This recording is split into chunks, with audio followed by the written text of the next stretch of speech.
नमस्कार मित्रांनो, एक्झाम जागरवर तुम्हा सर्वांचं पुन्हा एकदा स्वागत आहे.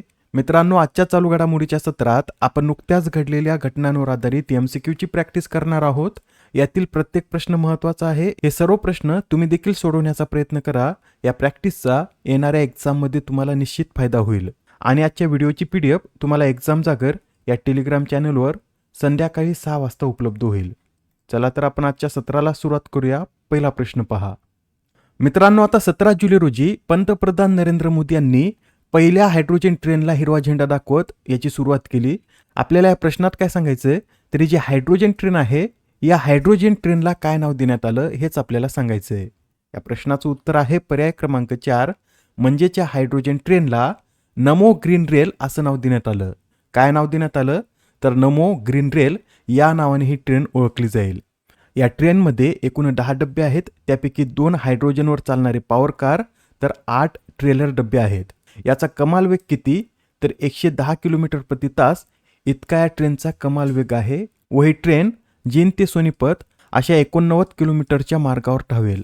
आणि आपल्याला असे विचारलं जाऊ शकतं की ही ट्रेन किती स्थानकावर थांबणार आहे, तर ही ट्रेन 12 स्थानकावर थांबणार आहे. हे सर्व पॉईंट महत्त्वाचे आहेत. येणाऱ्या एक्झाममध्ये यावर आधारित मल्टीलायनर प्रश्नसुद्धा आपल्याला विचारला जाऊ शकतो. त्यासाठी हे सर्व पॉईंट नोट करून घ्या. पुढील प्रश्न. अलीकडेच अमेरिकेच्या फेडरल रिझर्व्हच्या टास्क फोर्समध्ये कोणाची नियुक्ती करण्यात आली, तर आता अमेरिकेच्या फेडरल रिझर्व्हच्या टास्क फोर्समध्ये रघुराम राजन यांची नियुक्ती करण्यात आली. रघुराम राजन हे RBIचे माजी गव्हर्नर होते. आता इथून पुढे जाण्याआधी तुम्हाला आधी रघुराम राजन हे RBIचे कितवे गव्हर्नर होते हे कमेंटमध्ये सांगायचं आहे.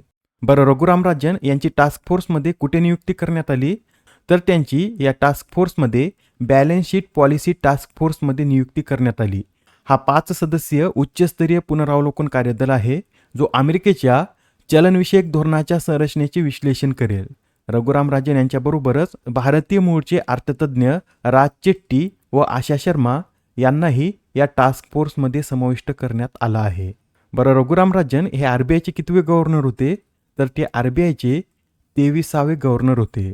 बरं, रघुराम राजन 23वे गव्हर्नर होते, तर 24वे आणि 25वे गव्हर्नर कोण हे कमेंटमध्ये आता तुम्हाला सांगायचं आहे. याआधी सुद्धा काही महत्त्वपूर्ण नियुक्त्या झाल्या होत्या, त्या आपण एकदा रिवाईज करून घेऊया. IBचे नवीन संचालक हे महेश दीक्षित बनलेत. FATFचे पहिले भारतीय उपाध्यक्ष विवेक अग्रवाल, भारताचे 31वे लष्कर प्रमुख धीरज सेठ, CBSEचे नवीन अध्यक्ष प्रशांत सीताराम लोखंडे, राष्ट्रीय सांख्यिकी आयोगाचे अध्यक्ष सेबल चट्टोपाध्याय, तर MIDCचे नवीन CEO हे दीपेंद्र सिंह कुशवाह बनले आहेत. आता हा प्रश्न पहा. अलीकडे चर्चेत असलेली नमस्ते ही योजना कधी सुरू करण्यात आली? या प्रश्नाचं उत्तर आहे पर्याय क्रमांक 2, म्हणजेच नमस्ते ही योजना जुलै 2023 मध्ये सुरू करण्यात आली. आता 14 जुलै रोजी तिसरा नमस्ते दिवस सुद्धा साजरा करण्यात आला. त्यासाठी आपल्याला इथे लक्षात ठेवायचं आहे की नमस्ते ही योजना 2023 मध्ये सुरू करण्यात आली. या योजनेचा उद्देश काय, तर देशातील गटारे आणि सेप्टिक टँकची धोकादायकरित्या हाताने केली जाणारी साफसफाई पूर्णपणे बंद करणे हा या योजनेचा मुख्य उद्देश आहे. येथे नमस्तेचं फुल फॉर्म सुद्धा नोट करून घ्या. नमस्ते म्हणजे national action for mechanised sanitation ecosystem असं याचं पूर्ण स्वरूप आहे. व ही योजना कोणत्या मंत्रालयाद्वारे राबवली जाते, तर सामाजिक न्याय व सक्षमीकरण मंत्रालय आणि गृहनिर्माण व शहरी व्यवहार मंत्रालय या 2 मंत्रालयाद्वारे संयुक्तपणे ही योजना राबवली जाते. या योजनेचे उद्देश हे गटार व सेप्टिक टँक कामगारांची सुरक्षा सुनिश्चित करणे, यांत्रिकी स्वच्छतेला प्रोत्साहन देणे व हाताने मेला साफ करण्याची प्रथा संपुष्टात आणणे ही आहेत. Next question. 31व्या दिव्य कला मेळाव्याचं उद्घाटन कोणत्या राज्यात करण्यात आले? तर 31व्या दिव्य कला मेळाव्याचं उद्घाटन हे पश्चिम बंगालमध्ये करण्यात आलं. पश्चिम बंगालमध्ये कोठे, तर पश्चिम बंगालमधील कोलकाता येथे हा मेळा 14 जुलैपासून सुरू झाला असून 22 जुलैपर्यंत हा मेळा चालणार आहे.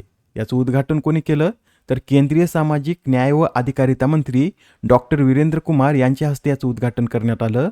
व हा मेळा भारत सरकार व पश्चिम बंगाल सरकार यांनी संयुक्तपणे आयोजित केलेला पहिलाच दिव्य मेळा आहे. या दिव्य कला मेळाव्याचा मुख्य उद्देश काय आहे, तर दिव्यांगांच्या कौशल्य, उद्योजकता व आर्थिक सक्षमीकरणाला प्रोत्साहन देणे हा याचा उद्देश आहे. या मेळाव्यामध्ये दिव्यांगाद्वारे निर्मित हस्तकला वस्तूंचं प्रदर्शन केलं जातं आणि हा मेळा 2022 पासून आयोजित करण्यात येत आहे. Next question. अलीकडेच कोणत्या राज्याने कौशल सारथी हे पोर्टल लॉन्च केले. कोणतं पोर्टल आहे?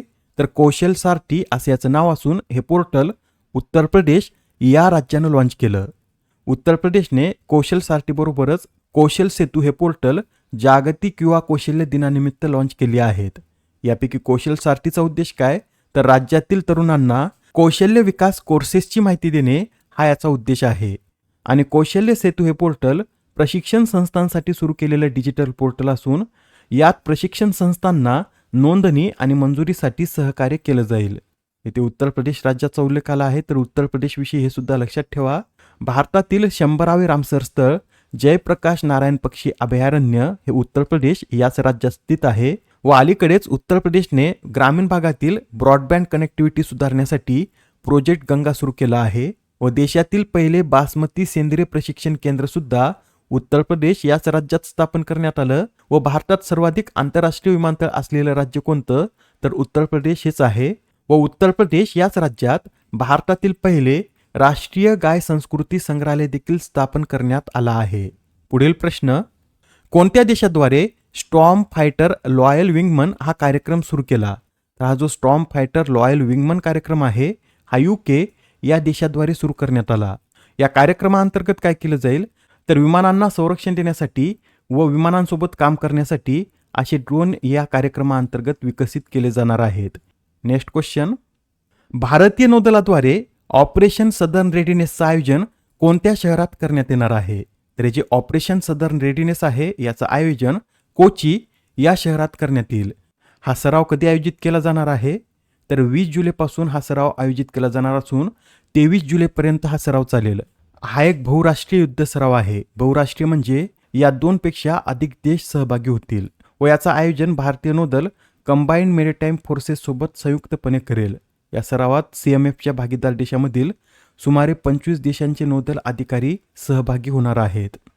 पुढील प्रश्न, वन नेशन वन टाइम या उपक्रमाअंतर्गत व्हाईट रॅबिट टेक्नॉलॉजीवर आधारित IST वितरण प्रात्यक्षिक नेटवर्कचं उद्घाटन कोणी केले?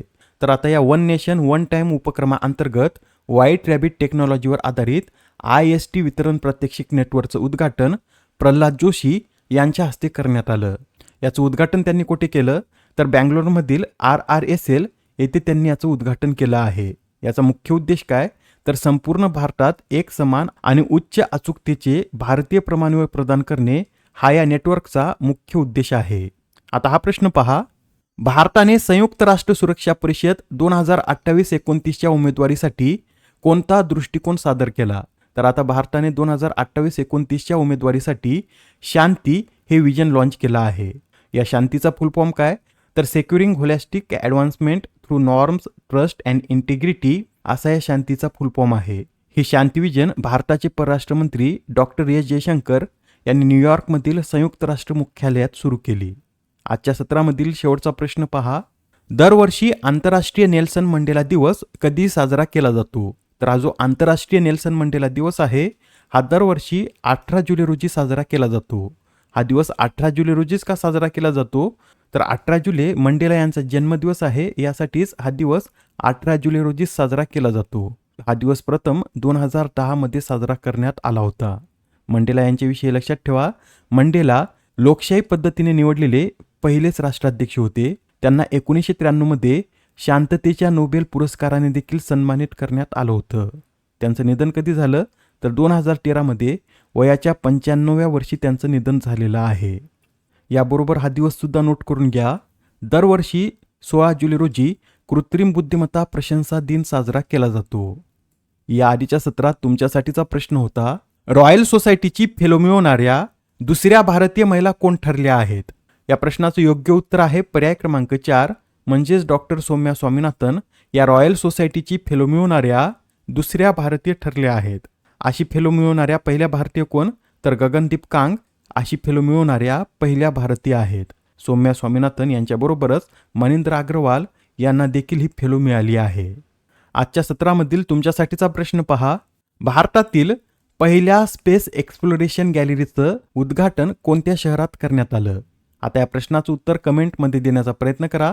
उत्तर चुकलं तरी काय हरकत नाही, कारण ज्यावेळेस तुम्हाला या प्रश्नाचं योग्य उत्तर माहीत होतं त्यावेळेस हा प्रश्न तुमच्या दीर्घकाळापर्यंत लक्षात राहतो. तर आता पुढच्या सत्रात पुन्हा भेटूया. धन्यवाद.